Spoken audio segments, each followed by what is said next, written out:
Hey guys, so let's get started with chapter 19. You ready? We find out the truth, sort of. Imagine the largest concert crowd you've ever seen, a football field packed with millions of fans. Now imagine a field a million times that big, packed with people. And imagine the electricity had gone out, and there's no noise, no light, no beach ball bouncing around on the crowd. Something tragic has happened backstage, and whispering masses of people are just milling around in the shadows, waiting for a concert that will never, ever start. If you can picture that, then you have a pretty good idea what the fields of asphodel looked like. The black grass had been trampled by eons of dead feet. A warm, moist wind blew like the breath of a swamp. Black trees, Grover told me that they were poplars, grew in clumps here and there. The cavern ceiling was so high above us that they might have been bank of storm clouds, except that they were stalactites, which glowed faint gray and looked wickedly pointed. I tried not to imagine that they'd fall on us at any moment, but I dotted around the fields were several that had fallen and impaled themselves in the black grass. I guess the dead didn't have to worry about little hazards like being speared by stalactites the size of booster rockets. Annabeth Grover and I tried to blend in with the crowd, keeping an eye for security ghouls. And I couldn't help but looking for familiar faces among the spirits of Asphodel. But the dead, they're hard to look at. Their faces shimmer. They all look slightly angry or confused. They will come up to you and speak, but their voices sound like chatter, like bats twittering. Once they realize you can't understand them, they frown and move away. The dead aren't scary, they're just sad. We crept along, following the line of new arrivals that snaked from the main gates toward the black tinted pavilion with a banner that read, Judgments for Elysium and the Eternal Damnation. Welcome, newly deceased. Now, the back of the tent came two much smaller lines. To the left, spirits flanked by security ghouls were marched down the rocky path toward the fields of punishment, which glowed and smoked in the distance. A vast cracked wasteland with rivers of lava, minefields, and miles of barbed wire separating the different torture areas. Even from far away, I could see people being chased by hellhounds, burned at the stake, forced to run naked through cactus patches, or listen to opera music. I could just make out a tiny hill with an ant-sized figure of Sisyphus struggling to move his boulder to the top. And I saw worse tortures too, things that I don't want to describe. The line coming from the right side of the Judgment Pavilion was much better. This one led down to a small valley surrounded by walls, a gated community, which seemed to be the only happy part of the underworld. Beyond the security gate were neighborhoods of beautiful houses from every time period in Roman history. Roman villas and medieval castles, Victorian mansions, silver and gold flowers bloomed on the lawns. The grass rippled in rainbow colors, and I could hear laughter and smell barbecue cooking. Elysium. In the middle of the valley was a glittering blue lake with three small islands, like vacation resorts in the Bahamas. The Isles of the Blessed for people who have been chosen to be reborn three times, and three times achieved Elysium. Immediately, I knew that's where I wanted to go when I died. That's what it's all about, Annabeth said, like she was reading my thoughts. That's the place for heroes. But I thought about how few people there were at Elysium, how tiny it was compared to the fields of asphodel or even the fields of punishment. So few people did good in their lives, it was depressing. We left the Judgment Pavilion and moved deeper into the asphodel fields. It got darker. The colors faded from our clothes. The crowds of chattering spirits began to thin. After a few miles of walking, we began to hear a familiar screech in the distance. Looming on the horizon was a palace of glittering black obsidian. Above the parapet swirled three dark bat-like creatures, the Furies. I got the feeling that they were waiting for us. I suppose it's too late to turn back, Grover said wistfully. Yeah, we'll be okay. I tried to sound confident. Maybe we should search for some other places first, Grover suggested. Like Elysium, for instance. Come on, goat boy, Annabeth grabbed his arm. Grover yelped, "Whoop!" His sneakers sprouted wings and his legs shot forward, pulling him away from Annabeth. He landed flat on his back in the grass. Grover, Annabeth chided, stop messing around. But I didn't. He yelped again. His shoes were flapping like crazy now. They levitated off the ground and started dragging him away from us. Maya, he shouted. But the magic word seemed to have no effect. Maya already. 911. Help! Help! I got over being stunned and made a grab for Grover's hand, but it was too late. He was picking up speed and skidding down the hill like a bobsled. We ran after him. Annabeth shouted, untie the shoes. It was a smart idea, but I guess it's not so easy when your shoes are pulling you along feet first at full speed. Grover tried to sit up, but he couldn't get close enough to the laces. We kept after him, trying to get in sight as he zipped between legs of spirits, who chattered at him in annoyance. I was sure Grover was going to barrel straight through the gates of Hades' palace, but the shoes veered sharply to the right and dragged him in the opposite direction. The slope got steeper, and Grover picked up speed. Annabeth and I had to sprint to keep up. The cavern walls narrowed on either side, and we realized that we entered some side tunnel. No black grass, no trees, just rock underfoot and the dim light of stalactites above. Grover, I yelled, my voice echoing. Hold on to something. What? He yelled. He was grabbing at gravel, but there was nothing big enough to slow him down. The tunnel got darker and colder. The hair on my arm bristled. It smelled evil down here. I mean, it made me think of things I shouldn't even know about. Blood spilled on an ancient stone altar. The foul breath of murder. Then I saw what it was ahead of us and I stopped dead in my tracks.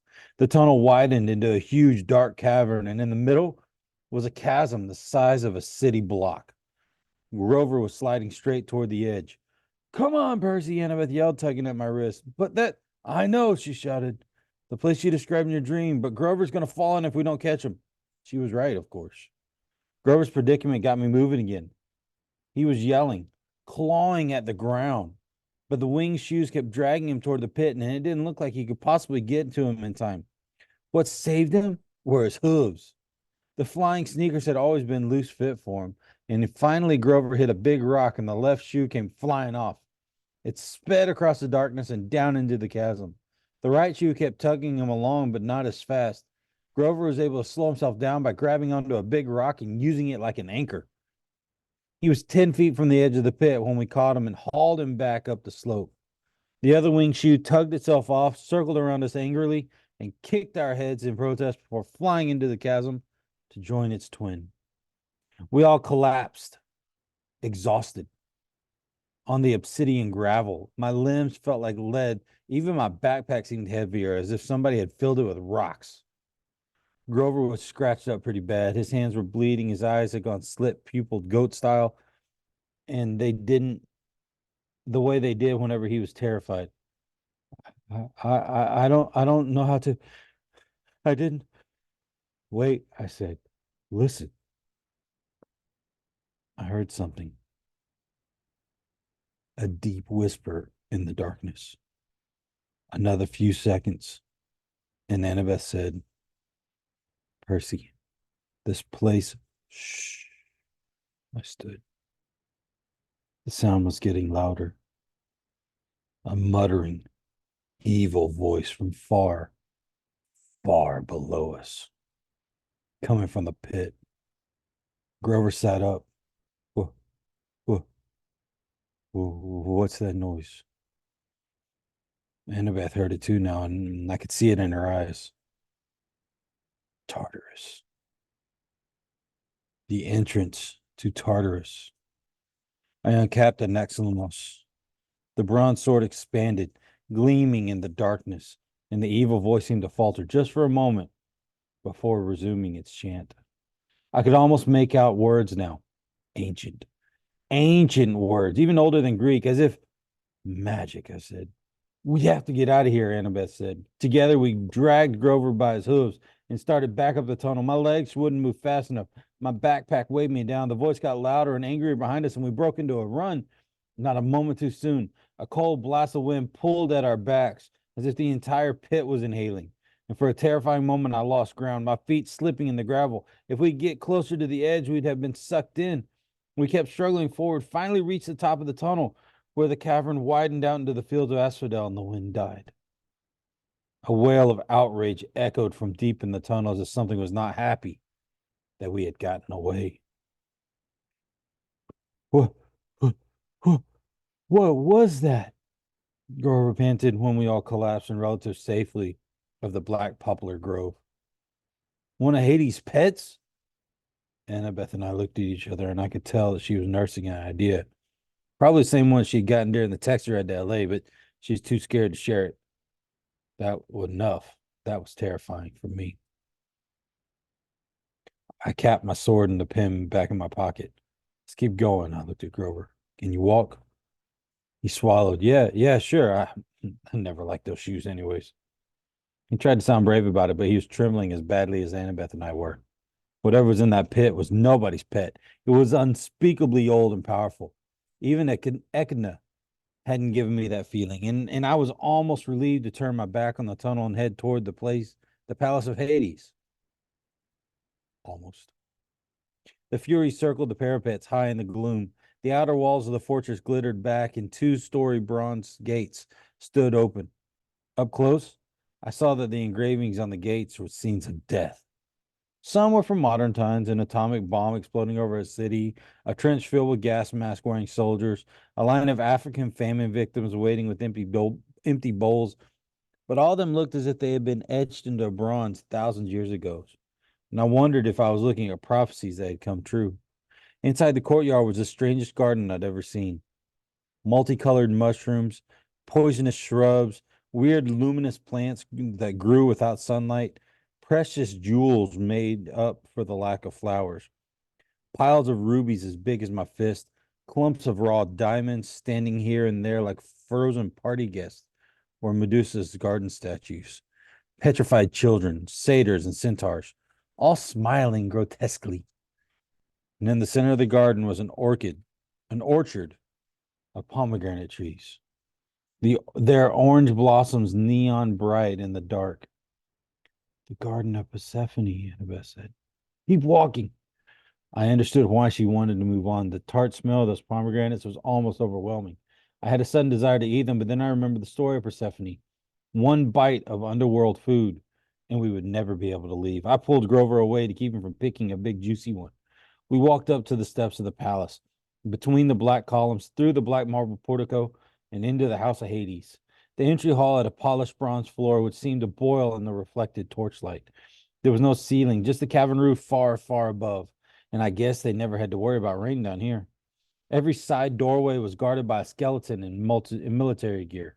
Some wore Greek armor, and some British redcoat uniforms, some camouflage and American tattered flags on their shoulders. They carried spears or muskets or M16s, but none of them bothered us. But their hollow eye sockets followed us as we walked down the hall toward the big set of doors at the opposite end. Two U.S. Marine skeletons guarded the doors. They grinned down at us, rocket-propelled grenade launchers held across their chest. You know, Grover mumbled. I bet Hades doesn't have trouble with door-to-door salesmen. My backpack weighed a ton now. I couldn't figure out why. I wanted to open it to check to see if I had somehow picked up a stray bowling ball, but this wasn't the time. Well, guys, I said, I suppose we should. Knock. A hot wind blew open the corridor and the door swung open. The guard stepped aside. I guess that means entrez-vous, Annabeth said. Just so y'all know, entrez-vous is French for come in. The room inside looked just like in my dream, except this time the throne of Hades was occupied. He was the third god I met, but the first who really struck me as godlike. He was at least 10 feet tall, for one thing, and dressed in black silk robes and a crown of braided gold. His skin was albino white, and his hair shoulder length and jet black. He wasn't bulked up like Ares, but he radiated power. He lounged on his throne of fused human bones, looking lithe, graceful, and dangerous as a panther. I immediately felt like he should be giving orders. He knew more than I did, and he should be my master. Then I told myself to snap out of it. Hades' aura was affecting me just as Ares had. The Lord of the Dead resembled pictures I'd seen of Adolf Hitler or Napoleon or terrorist leaders who direct suicide bombers. Hades had the same intense eyes, the same kind of mesmerizing evil charisma. You are brave to come here, son of Poseidon, he said in an oily voice. After what you have done to me, very brave indeed. Or perhaps just simply foolish. Numbness crept into my joints, tempting me to lie down and just take a nap, take a little nap at Hades' feet, to curl up here and sleep forever. I fought the feeling and stepped forward, and I knew that what I had to say. Lord and uncle, I come with two requests. Hades raised an eyebrow. When he stepped forward in his throne, shadowy faces appeared in the folds of his black robes, faces of torment. And if the garment was stitched with trapped souls from the fields of punishment trying to get out. The ADHD part of me wondered off task whether the rest of the clothes were made the same way. What horrible things could you have to do to get woven into Hades' underwear? Look, only two requests, Hades said. Arrogant child, as if you have not already had enough. Speak then. It accuses me not to strike you dead yet. I swallowed. This was going about as well as I had feared. I glanced at the empty, smaller throne next to Hades. It was shaped like a black flower, gilded with gold, and I wished Queen Persephone was here. I recalled something about the myths, about how she could calm her husband's moods. But it was summer, of course. Persephone would be above in the above world of light with her mother and the goddess of agriculture Demeter. Her visits not to tilt the planet, but create seasons. Annabeth cleared her throat. Her finger probed me in the back. Lord Hades, I said. Look, sir, there can't be a war among the gods. It would be bad. Really bad, Grover added helpfully. Return Zeus's master bolt to me, I said. Please, sir, let me carry it to Olympus. Hades' eyes grew dangerously bright. You dare keep up this pretense after what you have done? I glanced back at my friends and they looked as confused as I was. Uncle, I said, you keep saying after what you've done. What exactly have I done? The throne room shook with a tremor so strong they probably felt it upstairs in Los Angeles. Debris fell from the cavern ceiling, and doors burst open all along the walls, and skeletal warriors marched in, hundreds of them from every time period, every nation in Western civilization. They lined the perimeter of the room, blocking the exits. Hades bellowed, do you think I want war, Godling? I wanted to say, well, these guys don't look like peace activists, but I thought that might be a dangerous answer. You are the Lord of the Dead, I said carefully. A war would expand your kingdom, right? A typical thing for my brothers to say. Do you think I need more subjects? Do you not see the sprawl of asphodel fields? Well, have you any idea how much my kingdom has swollen in the past century alone? How many subdivisions I've had to open? I opened my mouth to respond, but Hades was on a roll now. More security ghouls, he moaned. Traffic problems. And the judgment pavilion, double overtime for the staff. I used to be a rich god, Percy Jackson. I control all the precious metals under the earth, but my expenses. Charon wants a pay raise, I blurted, just remembering that fact. As soon as I said it, I wish I could sew up my mouth. Don't get me started on Charon, Hades yelled. He's been impossible ever since he discovered Italian suits. Problems everywhere, and I've got to handle all of them personally. The commute time alone from the place to the gates is enough to drive me insane, and the dead just keep arriving. No, Godling, I need no help getting subjects. I did not ask for this war. But you took Zeus's bolt. Lies! More rumbling. Hades rose from his throne, towering to the height of a football goalpost. Your father may fool Zeus, boy, but I am not stupid. I see his plan. His plan? You were the thief at the winter solstice, he said. Your father thought that he'd keep his little secret. He directed you to the throne room of Olympus.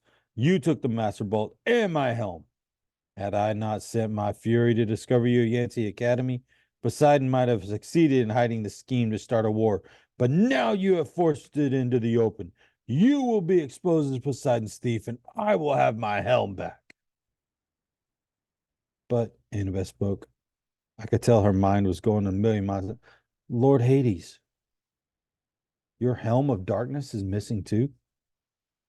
Do not play innocent with me, girl. You and the satyr have been helping this hero, coming here to threaten me in Poseidon's name, no doubt, to bring me an ultimatum. Does Poseidon think I can be blackmailed in supporting him?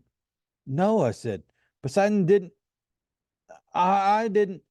I have said nothing of the helm's disappearance, Hades snarled, because I had no illusions that anyone on Olympus would offer me the slightest justice, the slightest help.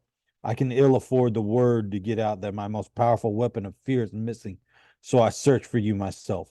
And when it was clear you were coming to me to deliver your threat, I did not try to stop you. You didn't try to stop us, but return my helm now, or I will stop death. Hades threatened. That is my counter proposal. I will open the earth and have the dead pour back into the world. I will make your lands a nightmare, and you, Percy Jackson, your skeleton will lead my army out of Hades.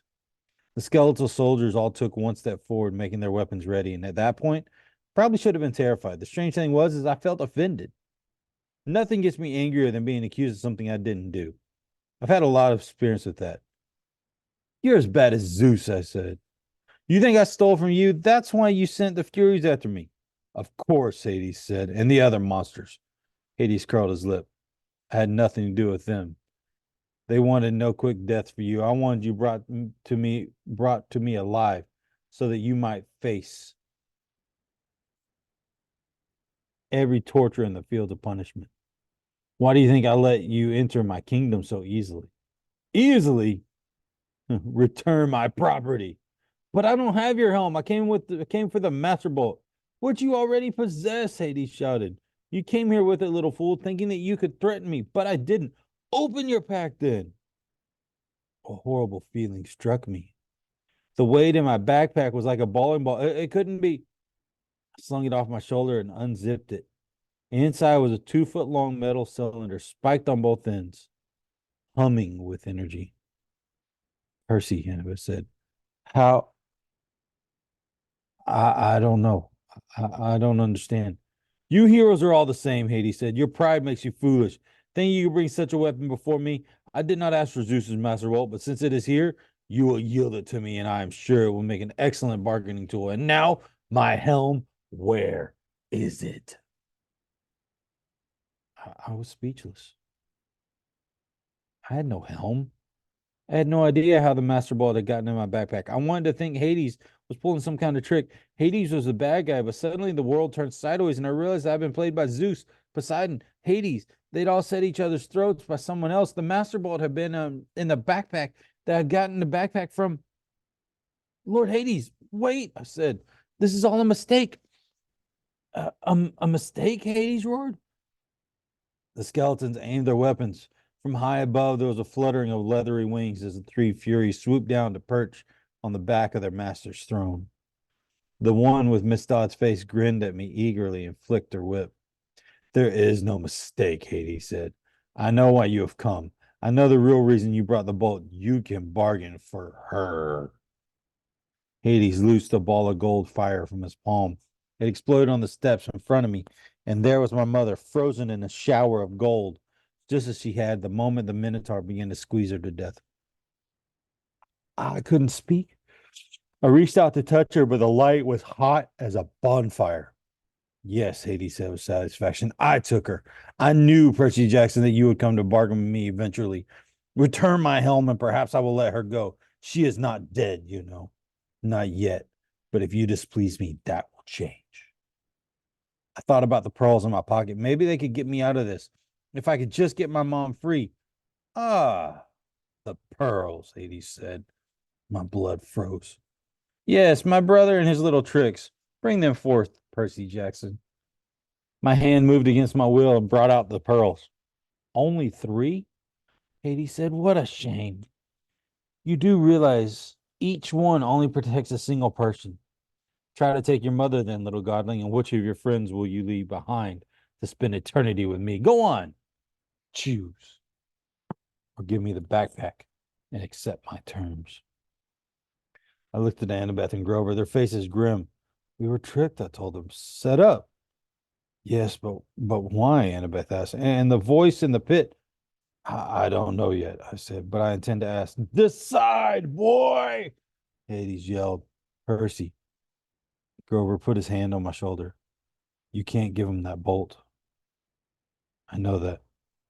Leave me here, he said. Use the third pearl on your mom. No! I'm a satyr, Grover said. We don't have souls like humans do. He can torture me until I die, but he won't get me forever. I'll just be reincarnated as a flower or something. It's the best way. No, Annabeth drew her bronze knife. You two go on, Grover. You have to protect Percy. You have to get him the searcher's license and start your quest for Pan. Get his mom out of here. I'll cover you. I plan on going down fighting. No way, Grover said. I'm staying behind. Think again, goat boy. Annabeth said, stop it, both of you. I felt like my heart was being ripped in two. They both had been with me through so much. And I remember Grover dive bombing Medusa in the garden statue, and Annabeth saved me from Cerberus. We survived Hephaestus's water ride land and St. Louis Arch, Lotus Casino. I spent thousands of miles worried that I'd betrayed by a friend, but these friends would never do that. They had done nothing but save me over and over, and now they wanted to sacrifice their lives for my mom? I know what to do, I said. Take these. I handed each of them a pearl. Annabeth said, but Percy. I turned and faced my mother. I desperately wanted to sacrifice myself and use the last pearl on her. But I knew what she would say. She would never allow it. I had to get that bolt back to Olympus and tell Zeus the truth. I had to stop the war. She would never forgive me if I saved her instead, and I thought about the prophecy made at Half-Blood Hill, what seemed like 1,000,000 years ago. You will fail to save what matters most in the end. I'm sorry, I told her. I'll be back. I'll find a way. The smug look on Hades' face faded, and he said, Godling, I'll find your helm, uncle, I told him. I'll return it. And you remember about Charon's pay raise. Do not defy me. And it wouldn't hurt to play with Cerberus once in a while. He likes red rubber balls. Percy Jackson, you will not, I shouted. Now, guys. We smashed the pearls at our feet. For a scary moment, nothing happened. Hades yelled, destroy them!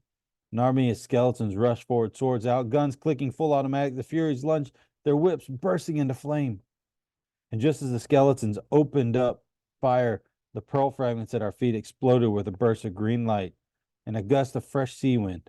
I was encased in a milky white sphere, which was starting to float off of the ground. Annabeth and Grover were right behind me. Spears and bullets sparked harmlessly off the pearl bubbles as we floated above it. Hades yelled at such rage the entire fortress shook, and I knew it wasn't going to be a peaceful night in L.A. Look up, Grover yelled. We're going to crash.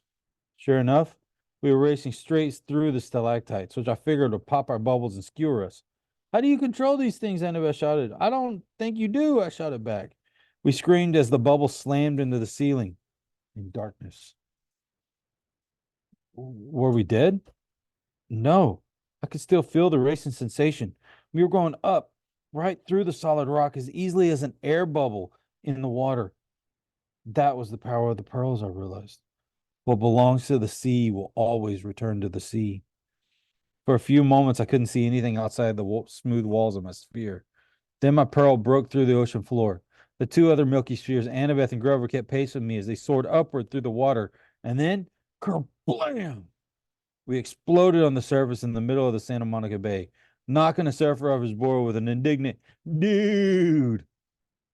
I grabbed Grover and hauled him over to the life buoy, and I caught Annabeth and dragged her over too. A curious shark was circling us, a great white of about 11 feet long. I said, beat it. The shark turned and raced away. The surfer screamed something about bad mushrooms and paddled away from us as fast as he could. Somehow, I knew what time it was. It was early morning, June 21st, the day of the summer solstice. And in the distance, Los Angeles was on fire. plumes of smoke rising from the neighborhoods all over the city. There had been an earthquake, all right, and it was Hades' fault. He is probably seeing the army of the dead after me right now. But at the moment, the underworld wasn't my biggest problem. I had to get to shore. I had to get Zeus's thunderbolt back to Olympus. Most of all, I had to get the serious conversation with the god who tricked me.